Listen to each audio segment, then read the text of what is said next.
नमस्कार दोस्तों, पिछले लेक्चर में हम बात कर चुके हैं विज्ञान तथा उनकी शाखाओं के बारे में। इस लेक्चर में हम बात करेंगे द्रव्य तथा ऊर्जा के बारे में। द्रव्य क्या होती है और ऊर्जा क्या होता है। द्रव्य और ऊर्जा के बारे में। पहला द्रव्य यानी matter and energy. Matter and energy. पहला टॉपिक हमारा आता है द्रव्य किसे कहते हैं। द्रव्य किसे कहते हैं, तो आप सब लोग को उस वीडियो में मैंने थोड़ा बहुत बताया था द्रव्य किसे कहते हैं। संपूर्ण ब्रह्मांड में व्याप्त वे सभी वस्तुएं जिनका ज्ञान हम अपने ज्ञानेंद्रियों द्वारा कर सकते हैं तथा वे कुछ स्थान घेरती हैं तथा उनका कुछ द्रव्यमान होता है, द्रव्य कहलाती हैं। अर्थात संपूर्ण ब्रह्मांड में व्याप्त वे सभी वस्तुएं जिनका कुछ न कुछ द्रव्यमान हो तथा वे कुछ स्थान घेरती हो, क्या कहलाती हैं? द्रव्य कहलाती हैं। द्रव्य का ज्ञान हम अपने ज्ञानेंद्रियों द्वारा कर सकते हैं। तो द्रव्य की निश्चित परिभाषा बन गई है जो कि आप सब लोग नोट कर सकते हैं। संपूर्ण विश्व में व्याप्त वे सभी वस्तुएं जिनका ज्ञान हम अपने ज्ञानेंद्रियों द्वारा कर लें तथा जो कुछ स्थान घेरें तथा उनका कुछ द्रव्यमान हो, द्रव्य कहलाती हैं। और द्रव्य के बाद दूसरा टॉपिक आता है ऊर्जा। क्योंकि द्रव्य और ऊर्जा का ही एक निश्चित समूह जो है ब्रह्मांड कहलाता है। द्रव्य और ऊर्जा से मिलकर के ही ब्रह्मांड की रचना हुई है। तो दूसरे टॉपिक है ऊर्जा। ऊर्जा किसे कहते हैं? किसी कार्य को करने की क्षमता को ऊर्जा कहते हैं। सिंपल सी परिभाषा, किसी कार्य को करने की क्षमता को ऊर्जा कहते हैं। हम कोई कार्य करेंगे, बिना ऊर्जा के कोई भी कार्य नहीं किया जा सकता है। तो द्रव्य और ऊर्जा की परिभाषा सबको क्लियर हो चुकी है। द्रव्य और ऊर्जा सबको समझ में आ चुका होगा। तो द्रव्य और ऊर्जा में क्या संबंध है? द्रव्य और ऊर्जा में संबंध, एक वैज्ञानिक थे आइंस्टीन, उन्होंने दर्शाया था द्रव्य तथा ऊर्जा में संबंध E = mc² से। एक समीकरण दिया था द्रव्य तथा ऊर्जा का E = mc², जहां पर E मुक्त हुई ऊर्जा थी, E जो है मुक्त हुई ऊर्जा थी तथा m जो है नष्ट हुआ द्रव्यमान और c प्रकाश का वेग। आप सबको मालूम होगा प्रकाश का वेग c होता है 3 × 10⁸ मीटर प्रति सेकेंड।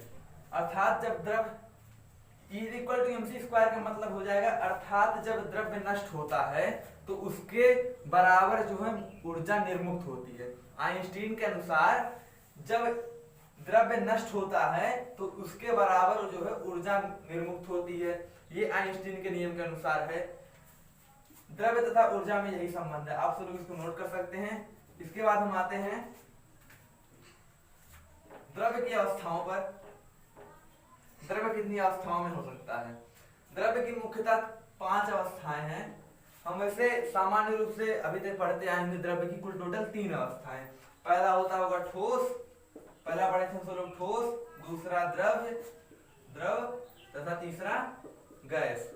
ये 3 अवस्थाएं सामान्य रूप से होती हैं जो हमको दिखाई पड़ती हैं अपने आसपास के वातावरण में। ठोस अवस्था अर्थात जैसे कोई ईंट है, ठोस अवस्था का उदाहरण ईंट है।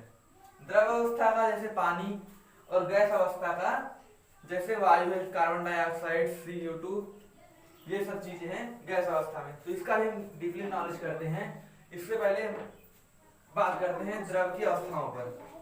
द्रव की जो मेन अवस्थाएं हैं उनके बारे में बात करते हैं। द्रव्य की मुख्यतः 5 अवस्थाएं होती हैं। द्रव्य की 5 अवस्थाएं होती हैं। द्रव्य की 5 अवस्था जो निम्नवत है। पहली अवस्था है ठोस, दूसरी अवस्था है द्रव, दूसरी द्रव अवस्था, तीसरी गैस अवस्था, चौथी अवस्था प्लाज्मा और 5वीं है BEC यानी कि बोस-आइंस्टीन कंडेंसेट। 5वीं है BEC, इसका फुल फॉर्म होता है बोस-आइंस्टीन कंडेंसेट, क्योंकि इसका निर्माण बोस और आइंस्टीन दोनों ने मिलकर के किया था। दोनों के कुछ सिद्धांत लागू हुए थे इस पर, इसलिए इसका नाम BEC है। तो सबसे पहले आती है ठोस अवस्था किसे कहते हैं? कोई भी पदार्थ इन 5 अवस्थाओं में हो सकता है। कोई भी पदार्थ हो इन 5 अवस्थाओं में हो सकता है। तो पहली अवस्था आती है ठोस। द्रव, सबसे पहले द्रव्य का एक जो हम सब लोग सामान्य अर्थ जानते हैं, द्रव्य का मतलब कोई पदार्थ हो। जैसे ये है तो ये द्रव्य है, ये द्रव्य है, ये मार्कर जो है एक द्रव्य है। और द्रव्य और द्रव में यही इतना अंतर है, द्रव तरल होता है और द्रव्य हर अवस्था में होता है। द्रव्य की एक अवस्था ही द्रव है, इतना आप लोग जानिए। नंबर हम आते हैं द्रव्य की अवस्थाओं पर। पहले अवस्था आती है हमारी ठोस। ठोस अवस्था किसे कहते हैं? किसी भी वस्तु की एक ऐसी अवस्था, किसी भी वस्तु की एक ऐसी अवस्था जिसमें उसके अणु सर्वाधिक जिसमें उसके अणु सर्वाधिक आकर्षण में हो। ऐसी अवस्था हो जिसमें उसके अणु सबसे अधिक आकर्षण में हो। यानी एक अणु का आकर्षण, ये एक ईंट है, इसमें कई अणुओं से मिलकर के बना होगा, तो इनके अणुओं के मध्य जो सबसे अधिक आकर्षण हो। किसी भी वस्तु की एक ऐसी अवस्था जिसमें इसके अणुओं के मध्य सर्वाधिक आकर्षण हो, तो ये कहलाती है ठोस अवस्था। ठोस अवस्था में उसकी बीमारी निश्चित होती है, इसका आकार निश्चित होता है, इसका आयतन भी निश्चित होता है, और ये एक निश्चित स्थान को घेरती है। ये ठोस अवस्था कहलाती है। ठोस अवस्था आपको क्लियर हो चुकी होगी। ठोस अवस्था के उदाहरण जैसे ईंट हो गया, पत्थर हो गया, मोरंग आदि, ये सब ठोस अवस्था के उदाहरण है। इसके बाद आते हैं द्रव पर।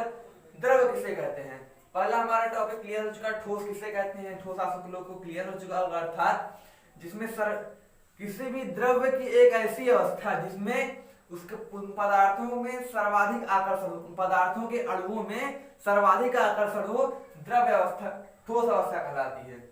इसके बाद है द्रव अवस्था। द्रव अवस्था किसे कहते हैं? ठोस अवस्था से कम किंतु गैस अवस्था से अधिक, ठोस अवस्था से कम किंतु गैस अवस्था से अधिक आकर्षण जिन वस्तुओं में होता है, अर्थात कोई पदार्थ जब तरल अवस्था में आ जाए, अर्थात उसमें बहने का गुण उत्पन्न हो जाए। किसी पदार्थ में जैसे ही बहने का गुण उत्पन्न होगा, वे उसकी वह अवस्था होगी द्रव अवस्था। किसी पदार्थ में जब बहने का गुण उत्पन्न हो जाए तो वही अवस्था द्रव अवस्था कहलाती है। तो द्रव अवस्था में उसके अणुओं की स्थिति कैसी होती है? द्रव अवस्था में किसी पदार्थ में द्रव अवस्था में अणुओं की स्थिति कैसी होगी? किसी पदार्थ के द्रव अवस्था में अणुओं की, जैसे एक पानी मान लीजिए बहता है ना, इसमें तरलता का गुण होता है क्योंकि ये बहता है। इसमें अणु इसके ठोस के अणु से अधिक दूर रहेंगे किंतु गैस के अणु से अधिक पास रहेंगे। जितने दूर दूर गैस के अणु रहते हैं उनसे कम पास रहेंगे। देखिए अणुओं के बढ़ते क्रम में ठोस में सर्वाधिक आकर्षण होता है, आकर्षण बल के हिसाब से, अंतराणविक आकर्षण बल के हिसाब से ठोस में सर्वाधिक आकर्षण होता है। फिर इसके बाद द्रव के अणुओं के मध्य आकर्षण होता है और सबसे कम आकर्षण गैस के अणुओं के मध्य होता है। अर्थात गैस के अणु जो है मुक्त अवस्था में पाए जाते हैं। वे कोई अणु अगर यहाँ होगा तो दूसरा अणु यहाँ होगा, कोई अणु अगर यहाँ होगा दूसरा अणु यहाँ होगा, इस प्रकार से होते हैं। और ठोस के अणु, एक अणु यहाँ है तो दूसरा अणु यहाँ पर बहुत पास ऐसे लगे होते हैं। और द्रव के अणु इससे थोड़ी सी दूरी पर ऐसे ऐसे, अर्थात अणु इस अवस्था में रहते हैं कि कोई पदार्थ जो तरल अवस्था में हो जाए। तो हम आते हैं द्रव की एक निश्चित परिभाषा देते हैं। द्रव की एक निश्चित परिभाषा क्या बनेगी? जिसका आकार अनिश्चित होता है, यानी वो किसी भी वस्तु में अगर पड़ जाए, यानी अगर आप गिलास में पानी को डालते हैं तो वो गिलास का आकार ग्रहण कर लेती है। इसको अगर किसी अन्य पात्र में डालते हैं तो उसका आकार ग्रहण कर लेती है। अर्थात द्रव की एक निश्चित परिभाषा क्या बनती है? द्रव का आकार अनिश्चित किंतु आयतन निश्चित होता है। किसी पदार्थ की ऐसी अवस्था जिसमें उसका आकार अनिश्चित किंतु आयतन निश्चित होता है, द्रव्य कहलाती है। तीसरा टॉपिक हमारा आता है गैस अवस्था। गैस अवस्था किसे कहते हैं? किसी पदार्थ के अणु जब सर्वाधिक दूरी पर हो, किसी पदार्थ के अणु जब सर्वाधिक दूरी पर हो तो वह अवस्था पदार्थ की गैस अवस्था कहलाती है। गैस अवस्था की निश्चित परिभाषा क्या बनेगी? गैस अवस्था की निश्चित परिभाषा बनती है कि किसी पदार्थ की एक ऐसी अवस्था जिसमें ना ही उसका आकार निश्चित हो ना ही उसका आयतन निश्चित हो। अर्थात इसमें गैस, किसी पदार्थ की जब कोई पदार्थ गैस अवस्था में हो जाता है तो वो उसके अणु जो है मुक्त अवस्था में भ्रमण करने लगते हैं। अर्थात एक अणु यहाँ पर रहेगा, दूसरा अणु यहाँ पर, तीसरा अणु यहाँ पर, इस प्रकार से रहते हैं। तो हम आते हैं प्लाज्मा अवस्था पर। प्लाज्मा अवस्था किसे कहते हैं? हम जानते हैं कि ठोस, द्रव तथा गैस, ये तीन के तीनों जो है वैद्युत रूप से उदासीन होते हैं, किंतु ब्रह्मांड का अधिकांश भाग जो आयनीकृत अवस्था में रहता है, अर्थात आयनित अवस्था में रहता है। ब्रह्मांड में जो आयनीकृत अवस्था है यही प्लाज्मा कहलाती है। ब्रह्मांड का अधिकांश भाग आयनीकृत अवस्था में रहता है, यही आयनीकृत अवस्था प्लाज्मा कहलाती है। प्लाज्मा की ही परिभाषा है। तो प्लाज्मा हमको क्लियर हो चुका है। प्लाज्मा का अध्ययन भौतिक विज्ञान की वह शाखा जिसमें प्लाज्मा का अध्ययन होता है वो मैग्नेटो हाइड्रोगतिकी कहलाती है। भौतिक विज्ञान की वह शाखा जिसमें प्लाज्मा का अध्ययन हो मैग्नेटो हाइड्रोगतिकी कहलाएगी। तो प्लाज्मा हम सबको क्लियर हो चुका होगा। प्लाज्मा के बाद आते हैं बीईसी यानी बोस आइंस्टीन कंडेंसर। बीईसी का फॉर्म क्या होता है? बीईसी का फॉर्म होता है बोस आइंस्टीन कंडेंसर। इसको क्लियर करने के बाद हम आते हैं बीईसी पर। बोस